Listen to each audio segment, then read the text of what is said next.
saya Widya Katyasani dengan NPM 23293. Saya Aprilia Patri dengan NPM 23283. Saya Anissa Supaningrum dengan NPM 23273.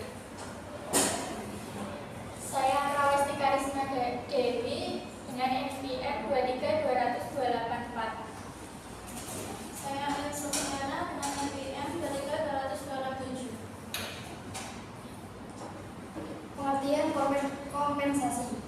Kompensasi adalah segala sesuatu yang diberikan oleh perusahaan kepada karyawan sebagai balas jasa atau imbalan atas kinerja yang dihasilkan oleh karyawan untuk kepentingan perusahaan. Kompensasi bisa berbentuk uang ataupun fasilitas yang diberikan perusahaan pada karyawan. Definisi mengenai kompensasi menurut beberapa ahli. 1. Webster dan Davis mendefinisikan kompensasi sebagai apa yang diterima pekerja sebagai tukaran atas kontribusinya pada organisasi.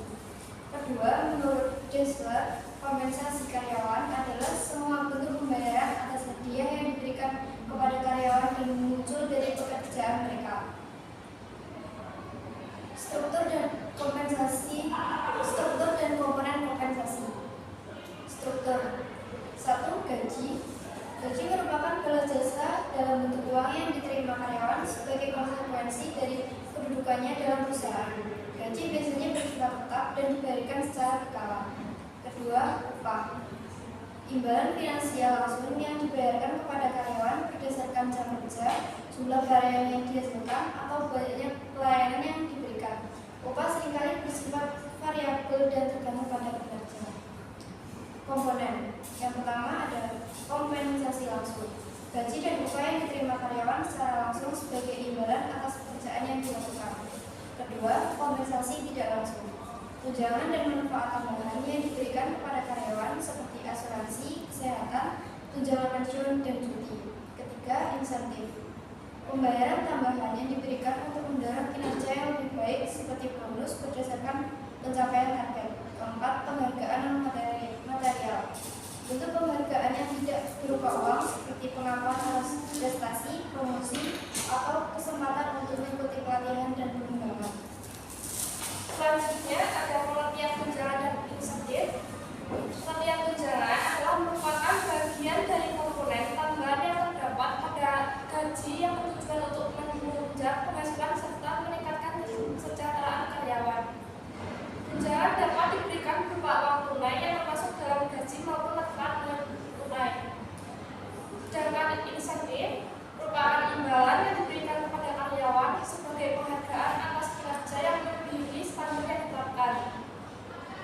Insentif dapat berupa uang, bonus, atau bentuk penghargaan lainnya yang bertujuan untuk memotivasi karyawan agar bisa produktif dan berkontribusi lebih baik terhadap perusahaan. Selanjutnya, desain sistem tunjangan. Pertama, biaya insentif jabatan.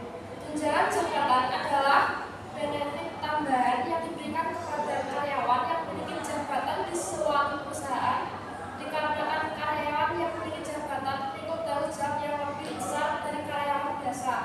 Kedua, tunjangan umum. Tunjangan umum adalah jenis tambahan penghasilan yang diberikan perusahaan kepada pegawai yang tidak memiliki jabatan. Dengan kata lain, benefit yang ini dapat dikatakan sebagai bentuk apresiasi perusahaan terhadap kinerja karyawan secara umum. Ketiga, biaya makan siang. Tunjangan keluarga. Tunjangan keluarga adalah tambahan penghasilan yang diberikan kepada karyawan yang sudah berkeluarga.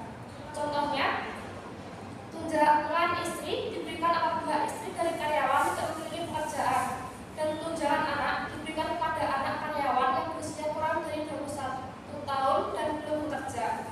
Yang keempat, tunjangan karyawan kesehatan. Tunjangan kesehatan adalah salah satu jenis tambahan penghasilan yang diberikan oleh perusahaan. Melalui tambahan penghasilan ini diharapkan para pegawai akan selalu menjaga kesehatan, salah satunya dengan melakukan check up serta pemeriksaan rutin. Selanjutnya, desain sistem tunjangan pensiun. Tunjangan yang dapat disebut tabungan masa tua ini adalah contoh tunjangan dan kompensasi yang diberikan dengan maksud menyejahterakan karyawan saat memasuki usia pensiun agar dapat lagi. Tunjangan hari raya atau THR. THR adalah jenis benefit yang diberikan menjelang hari raya keagamaan dengan maksud agar karyawan dapat memenuhi kebutuhan saat hari raya. THR ini biasanya diberikan setahun sekali menjelang hari raya masing-masing karyawan sesuai kepercayaan. Selanjutnya biaya makan siang. Tunjangan makan siang adalah jenis tambahan penghasilan yang diberikan perusahaan dengan merujuk pada kehadiran karyawan. Tambahan ini tidak harus dengan memberikan uang tunai, namun dapat juga berupa uang atau makan siang karyawan yang disediakan oleh perusahaan.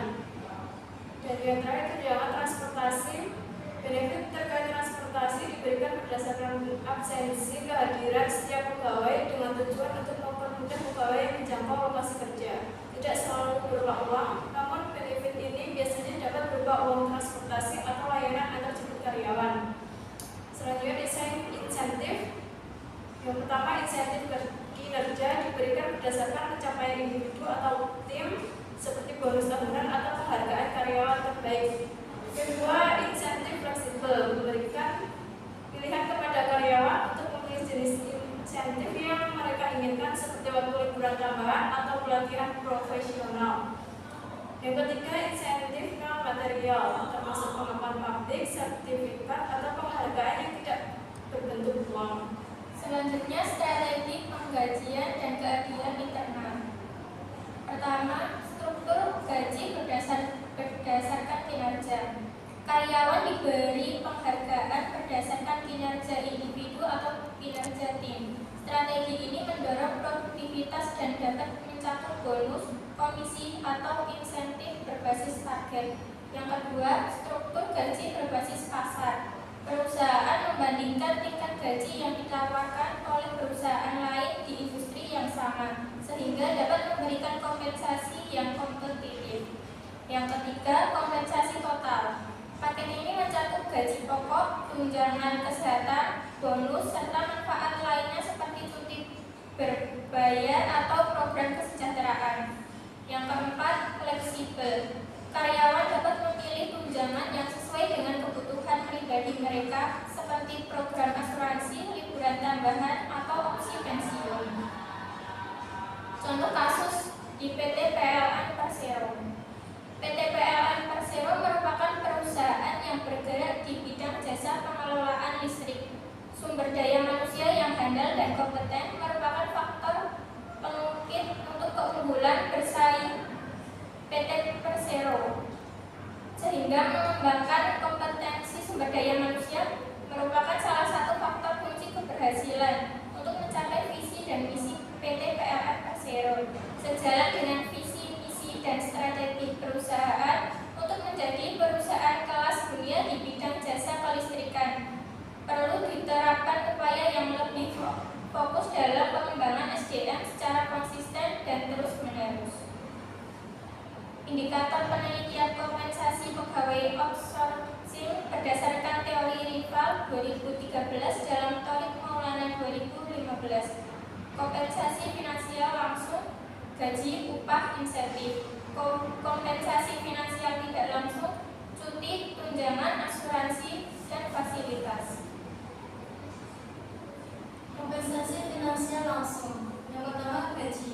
Pegawai outsourcing di PT Tamesti Paliksa Sejahtera menerima gaji sesuai dengan upah minimum di kabupaten atau UMK yang berlaku, namun tidak mendapatkan upah lembur meskipun mereka bekerja lebih dari jam kerja yang ditentukan. 2. Upah lembur. Upah yang diterima pegawai outsourcing tidak mencakup insentif tambahan yang seharusnya menjadi hak mereka sesuai dengan peraturan ketenagakerjaan. 3. Insentif. Tidak adanya insentif tambahan bagi pegawai outsourcing meskipun mereka melakukan pekerjaan yang sama dengan pegawai tetap, yang menunjukkan ketidakadilan dalam sistem kompensasi. Kompensasi finansial tidak langsung. Pertama, cuti. Pegawai outsourcing hanya diberikan cuti terbatas dan gaji mereka akan dipotong jika melebihi batas maksimal izin cuti yang ditentukan. 2. Tunjangan. Tunjangan yang diberikan kepada pegawai outsourcing tidak merata dan tidak mencukupi untuk memenuhi kebutuhan mereka, sehingga tidak menciptakan rasa aman dan kesejahteraan. 3. Asuransi. Tidak ada informasi yang jelas mengenai pemberian asuransi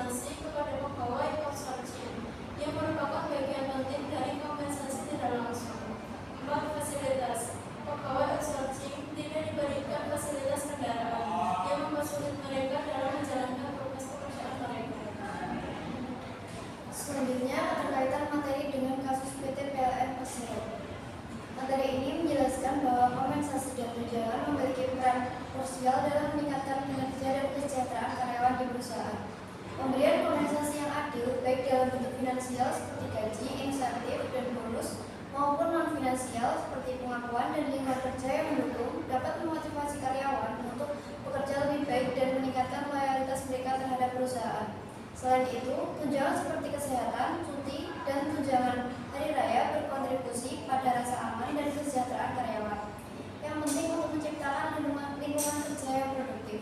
Dengan demikian, pengelolaan yang efektif terhadap kompensasi dan tunjangan yang tidak hanya membantu mempertahankan karyawan berkualitas, tapi juga mendorong mereka untuk terus berkembang dan berkontribusi secara maksimal bagi perusahaan. Kompensasi langsung dan tidak langsung. Dalam kasus pegawai outsourcing di PT PLN Persero, mereka menerima gaji sesuai dengan upah minimum kabupaten atau UMK yang merupakan bentuk kompensasi langsung. Namun mereka tidak mendapatkan kompensasi tidak langsung seperti tunjangan lembur dan tunjangan lainnya. Hal yang seharusnya menjadi hak mereka. Hal ini menunjukkan adanya ketidakseimbangan dalam sistem kompensasi yang diterima oleh pegawai outsourcing. Selanjutnya, kesejahteraan pegawai. Kasus ini mencerminkan bahwa pegawai outsourcing merasa tidak mendapatkan kesejahteraan yang layak karena kurangnya tunjangan dan fasilitas yang seharusnya mereka terima. Tunjangan yang tidak memadai dapat menyebabkan ketidakpuasan di kalangan pegawai yang berdampak pada motivasi dan kinerja mereka. Ini menunjukkan pentingnya tunjangan dalam menciptakan rasa aman dan dihargai di tempat kerja. Dampak pada kinerja. Ketidakcukupan dalam kompensasi dan tunjangan dapat mempengaruhi kinerja pegawai. Dalam kasus ini, pegawai outsourcing seringkali harus bekerja lebih keras tanpa mendapatkan imbalan yang sesuai, seperti uang lembur.